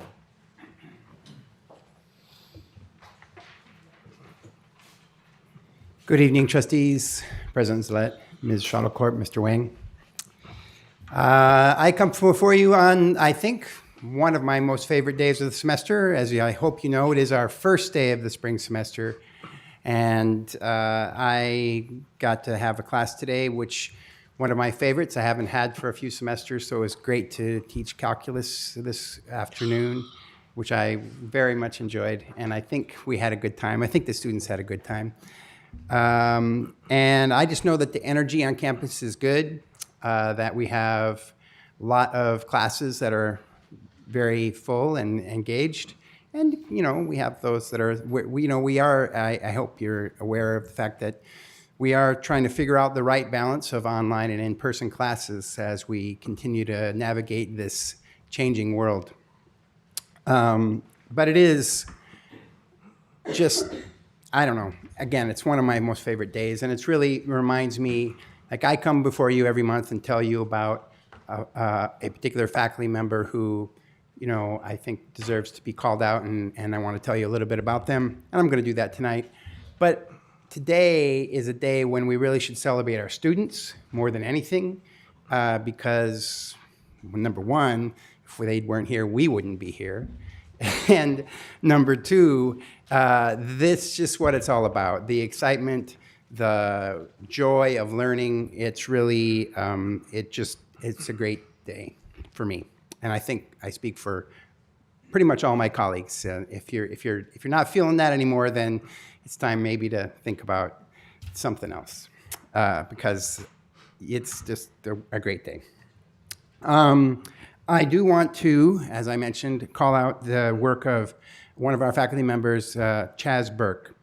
Chaz is currently serving as the department chair for Allied Health, and is also the Director of Clinical Education for the Respiratory Care Program, which you know is one of our bachelor degrees. In both roles, he is highly respected by both faculty and students. He consistently demonstrates strong leadership, sound judgment, and a deep commitment to student success. He goes so far beyond his regular, really his assigned duties. He spends additional time supporting students outside of his required time. He mentors a lot of new faculty coming into the program. He ensures the quality and consistency of the clinical educational experiences, which is a very important role in that area. And he's just very collaborative with both students and faculty, and his willingness to step in wherever he is needed has made a meaningful impact on the department. I think most telling, in my personal view, is that under his leadership and direction, the program's success rate has improved by over 15 percentage points. We are very proud to have Chaz as part of our faculty, and I hope you all have a very good evening. Hello Valley College Federation of Teachers, Perry Jaleka. Thank you. Good evening, trustees, president, student trustee, and Ms. Sadacorp. Thank you for the opportunity to speak to you tonight, this evening. Again, as we start our spring semester, it's obviously anything you start like was just covered. It's a fun day, and to get to do what we've always wanted to do, and that's teach. It's an honor for me to serve. An honor for me to serve as the president following Dr. Bowen. Dr. Bowen's strong leadership over the last 3.5 years. This is a job that I take seriously. The responsibility of representing the faculty's voice on campus, and at the same time, I would like to let everybody know that Carlos Pino is going to serve as the vice president. So I'm looking forward to working with him. I'd like to begin by recognizing someone who embodies the best of what leadership at Antelope Valley College can be. Newton Gillette, many of you remember him as our head men's basketball coach, a dean, and then later a vice president. Over Thanksgiving holiday, he was honored by the LA Clippers as a local community hero, reflecting his longstanding commitment to students and the Antelope Valley community. His recognition reminds us that leaders that we remember so we celebrate are those that invest in people and help them grow. The spirit of leadership is at heart for my report today. Many faculty recall a time when leadership at Antelope Valley College was grounded in development. When there were concerns, the first tools were conversation and mentoring. Deans and vice presidents took pride in helping employees get better at their work, at their job. Accountability was present, but the central goal was improvement and not elimination.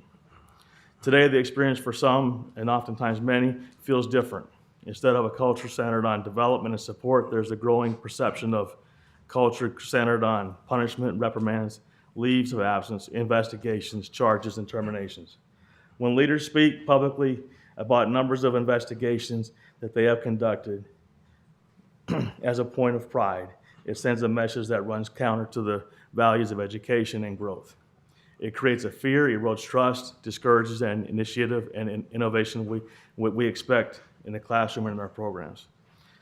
The contrast is especially stark when we have a name change from HR to people, culture, and talent. Those words suggest commitment to dignity, belonging, and professional growth.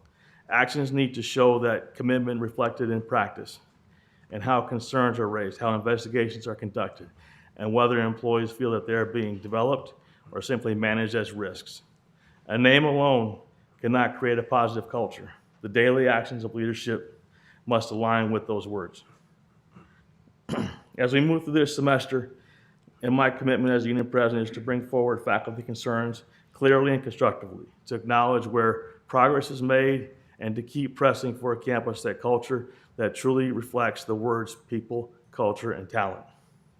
Our students deserve a college where the adults who teach and support them are treated with dignity, and where leadership models the same growth mindset we expect in our students. And I'm kind of big on quotes, I always have been. And here's a quote by Simon Sinek, as a leadership author and a public speaker. Leadership is not about being in charge, it is about taking care of those in your charge. Thank you. Thank you. And let's see. Antelope Valley College Federation of Classified Employees. Pam is not here, and I don't believe anybody else is, right? Okay. Next is confidential management, supervisory, administrative employees, and Ashley Hawkins, and there she is. Good evening. As we begin the spring semester today, CMSA wants to acknowledge what an honor it is to serve our students and this institution. Many of us spent the day walking about 1 million steps, helping students find their way around campus and giving us the privilege of remembering our why. The start of the new term always brings renewed energy and responsibility, and we take that charge seriously. We wanted to take some time to acknowledge a group that doesn't often get a whole lot of attention or praise. Our wonderful PCT team, as Perry alluded to. Their recruitment efforts are quiet but mighty and often done swiftly. Each year, this team supports approximately 100 full-time recruitments and processes close to 4,800 applicants. In addition, they manage the hiring of roughly 570 part-time employees annually, including adjunct, faculty, short-term hourly staff, and student workers. It's important to note that while this effort helps our institution function, it is a huge support of our community and people who need opportunities to support their families. The scale and pace of this effort intensifies at the start of the semester. Today alone, approximately 550 adjunct and overload contracts were issued. The level of output requires precision, coordination, and an extraordinary level of commitment, often carried by a very small team. The impact of this work is felt across the institution and directly shapes the student experience. Without this work, no area on campus would be able to function. We also want to take a moment and express our sincere appreciation to the president for so graciously hosting a mini retreat last week, as well as to the managers who took the time to attend.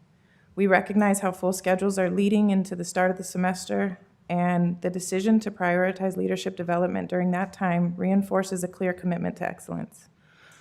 Coming together as a leadership team to align and strengthen our collective toolkit positions us to better support our teams and to provide strong, consistent leadership in service of our students. Thank you all so much for the work that you do. Thank you, everybody, for all of your energy today, and have a great night. Okay, thank you. Associated Student Organization, Armando Della Torre. Good evening, board. I just want to apologize for showing up so informal. I just got out of class and I wasn't sure if I was going to make it on time here. But so unfortunately, Destiny resigned, I believe, in the last meeting as president of ASO. So I just want to introduce myself as the new president of ASO. And you know, I really look forward to working to make the campus better for students and really just put in all of my effort to just make the campus a better place for students. So I guess just to introduce myself, my name is Armando Della Torre, and this is my last semester at AVC. I just applied to transfer, and I'm on the pre-med track as well, and I'm a nutritional major.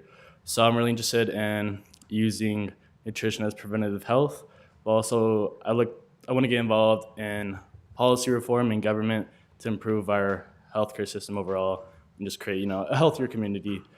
But so I do have some things to say from my advisor. So pretty much the ASO moved into the T300 lounge, I believe last week, and that we were planning on hosting a club rush on Tuesday, February 17th, 2026. And this is going to be from 11 p.m. or 11 a.m. to 3 p.m. It'll be by the Yoshida Hall walkway. And also, we are planning to host a Meet Your Officers event on February 19th. And this is going to be in the ASO lounge, where the student body is going to be, you know, the campus is open to meet the student body of ASO. Or, I mean, the student body can meet the officers of ASO and just get to know them, become more familiar, and kind of, you know, exchange any concerns or comments that students may have about the campus and that, you know, ASO can do something about. And then we will also be attending the SSCCC Federal Advocacy Conference in Washington, D.C., which will be from March 1st to March 5th. So that's something exciting that I'm sure all the ASO board is looking forward to participating in. And I believe, oh, and also here, in addition, we're planning on executing a stage of events for Black History Month as well. So thank you guys for your time. Okay, thank you. Antelope Valley College Foundation, Diane Kneppel, she's going to tell us about the Margarita and Guac Festival. Oh, okay. You wish. I do. I know. I thought it was daiquiris though too for a while. That's right. Yeah, wine walk's coming up. Ticket sales are good. Sponsorships are going forward. So I know Barbara still has tickets to sell. So does Michael. So I won't leave him out. But love to have you all there. Our scholarship program is alive and well. We're going to finish up scholarships by the end of February this year, and we are already more completed scholarships, closer to 100 than we've ever been before at this stage. Usually everything comes in the last 3 to 4 days or the day of. So we've been doing a pretty good job of getting the word out. So anyway, let's keep the word going out. We have money. Glad to be able to support students. Thanks. Thank you. Okay. Office of the Superintendent President, Dr. Zillette. Good evening. We didn't think the first day of school was busy enough, so we decided to have a board meeting and Dr. Farley's birthday all in one day. So happy birthday, Dr. Farley, and happy board meeting, trustees, and happy first day of school to all the students who are here. It's great to see you in the boardroom. Mr. Jaleka, I was afraid you were going to steal all of the thunder when you started talking about Newton Shillette. He is the mastermind behind this Wednesday's First Responders game, and he's gotten sponsors so that all who want to come to the game at 5 p.m. for the men's basketball game, and 7 p.m. for the women's basketball game. Everybody can get in free. All first responders are going to be honored at the men's basketball game, so please mark your calendar if you can come and join us for that celebration. Also, we just heard that he forwarded me an email. He is being honored by the 3C2A with a Lifetime Achievement Award. That's what it's called? Is that what it's called, Perry? I thought you just wanted the Hall of Fame. Hall of Fame, that's what it is. Yeah, the big Hall of Fame. And it's the big one, right, for the whole conference, which is a huge honor. So very proud of him, and it's a testimony to all that he's done for the college and for students here, and so proud of all that he's done. So congratulations, Newton, if you're listening, and we look forward to the game on Wednesday. So good evening to everyone. As I open, I want to wish Trustee Adams speedy recovery on his new knee and congratulate Dr. Lauren Elon Helsper and family on the birth of their baby Alex Ronan Helsper, who was born yesterday morning, weighing in at 8 pounds and standing a whole 19 inches tall. So Alex and Mom are well. She sent me a photo. He was driving home from the hospital this evening. So, and I think he and his brothers are plotting how to take over the household now that they're in the majority. So, welcome to the closing of the first day of spring semester 2026. Today has been a very full day across campus, and all employees have been diligently working to assist our students. Each semester, we study what went well and what needs improvement, and I want to thank folks from facilities, campus safety, and marketing who studied traffic patterns from the fall and worked on creating a more systematic, controlled pattern of traffic for this opening week. I appreciate your dedication to safety and well-being of students and employees. Folks will recognize that some of our smaller entrances were blocked off, and there's a very intentional circular pattern of traffic throughout campus. And for me, looking outside of Cedar Hall, it was much less chaotic, and I was much less frantic that someone was going to get harmed. So thank you all. It was a successful day. For the trustees, I've given you some screenshots of our enrollment dashboard and also our spring 2026 student profile. I'm really pleased to show that our unduplicated head count is up 5.1% year over year. while our sections have decreased, we're actually up in our course enrollments. So that makes me want to congratulate our faculty department chairs and the deans working to schedule with much more intention what classes the students need and when they need them, because we're actually getting more students in, and it seems like we're being more efficient in that way. So thank you all. At this point, it's very preliminary to say anything about FTES because we know the graph goes like a heartbeat for a while, but it looks like, our forecast looks like we're going to be up 0.7% just in the spring semester.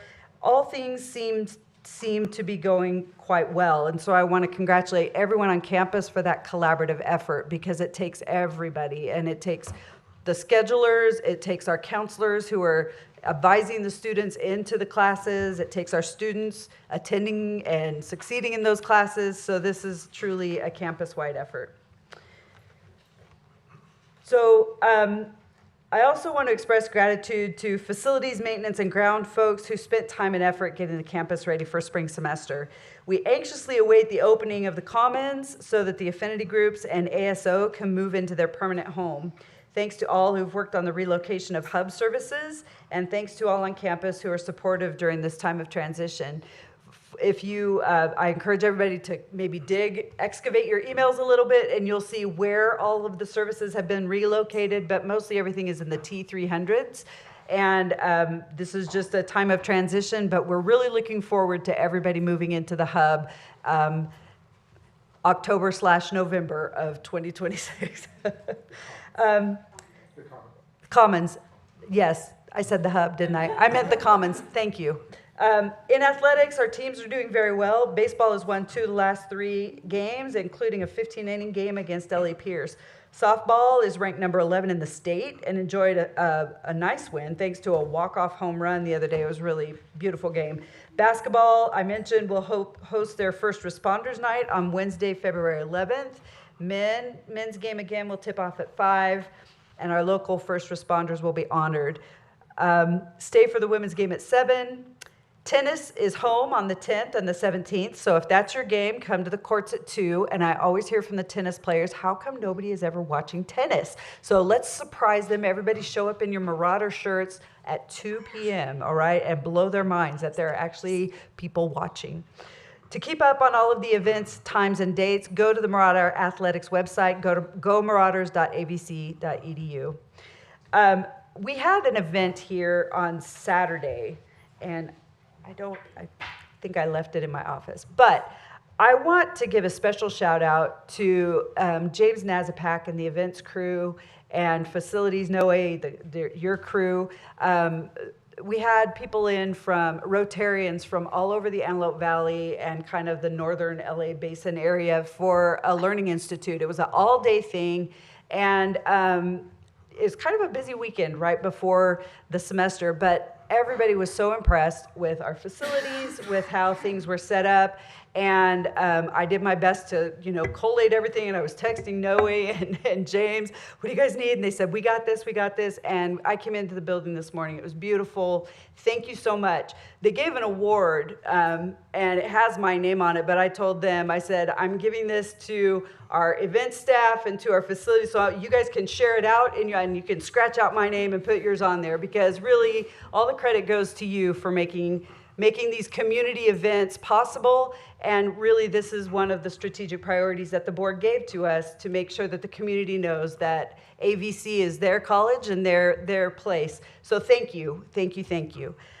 Thank you to the board for your dedication and work for this district. Know that as we move forward into the semester, we continue to pursue the strategic priorities that you set. Most importantly, we approach each student with the intent to help them succeed, and we approach each employee with the same intent. Thank you, and have a good evening. Thank you. We'll start with our student trustee. First of all, I want to say happy Black History Month and also happy Valentine's Day. I haven't been that close in terms of working with Armando, but I am very excited to see what he has planned for ASO, and I have a feeling he's going to do a great job. Thank you. Okay, Ms. Harvey? Yes, I was very impressed with Miss Destiny Waller, and I'll be honest, since I was elected in 2020, she's the first African-American student from the ASO that I've seen represent here. So I'm very sad that she's not here. I heard a brief statement that somehow she had resigned. I'm sorry to hear that, but I do wish you the best. This month is February. This is the month that you would be representing the Black History Month events. So next month, we'll have to talk about something else. I do know that there is an equity and student newsletter. I received that from you, Dr. Farley. It came in the packet. I'm really excited to see it. It gives a whole month's reiteration of what the college will do for Black History Month, and I'm very proud of what that schedule says. It's a lot of good stuff, from food gatherings to Black Wall Street board game day, so I can tell that a lot of thought went into it, and I'm proud of that as an African American. I want to say that Carter G. Woodson started this in the I think it was 20s or 30s, to have a Negro History Month. It wasn't until Gerald Ford solidified that in 1979 through a speech, talking about the contributions of African Americans to American culture itself. As you will note, it's only celebrated in US, Canada, and Canada. That is a direct result of our past and of slavery. The importance is that it's inclusive and honest history when we talk about what African Americans have contributed. It also dismantles stereotypes, such as Black people can't lead, right? So I'm here as an example of that. It highlights resilience. Resilience has become such an issue that we now teach it in schools, but it is something that Black people have always had to dip into their bag and pull out to survive. It honors our full story, but more than that, it combats erasure. And that's what we need to look at, being only 14% of this population. I believe that America is a beautiful melting pot, and I believe that it will continue to be that. But we must, and I have always said this, I said it about charter and parochial and private schools back in the day, and I think I'm gonna say this just out loud to the public because it's what I believe. We have to support everybody, folk. We have to support Latina people. We have to support Black people. Let me go on and blow your mind. We have to support white people. We got to look out for each other. It's the only way we're going to make it. I'm going to stand on that till the day I die. Have a good one, guys. And I didn't mean to leave my AAPI people out. Mr. Reeves, you get to follow that. Everybody have a good night. That's right, I finished. Yes, Ms. Gaines? Okay, good evening. Speaking of Newton Shillette, just want to give a shout out to him as well, because a couple of weeks ago, well, actually it started about 2 months ago, we held our very first inaugural Athletic Hall of Fame in Southern Kern. And our athletic director, who was also a recipient here, his name is Jim Johnson, asked me, do you think you could get Newton Shillette to be our speaker that night? It was a dinner event. And I said, oh, I don't know. I will certainly try. Called him up, very gracious, said, absolutely. Let me check my schedule, make sure I don't have a game. Great thing is he had a game earlier in the day, not that evening, and he came out to Rosemont, and he gave an amazing speech. And it's amazing how many of the first-time inductees he actually knew, and had some great things to say about them. But I just want to shout out to him. I also want to thank Dr. Farley, Dr. Padron, and Dr. Zealot for attending our Antelope Valley School Boards Association dinner meeting. Sometimes I'm the only person there from Antelope Valley College, so it was nice to have, we had a table that evening, and that was a big deal for us. Perry, I want to congratulate you on your new position and wish you well. Look forward to working with you as we begin this, your new year. And Armando, service is a great thing, and I know you're going to be a wonderful leader. Thank you for stepping up and taking on that position as ASO president. I think you'll find it's a lot of fun along the road. I really don't have anything else. I do want to wish everybody a wonderful Valentine's Day, and that's it for me. Okay, thank you. I'm going to just pass tonight. I've been up since 4, so I'm ready to go home. So we have no closed session ahead, and we are going to meet again on March 9th, 2026. This meeting is now adjourned.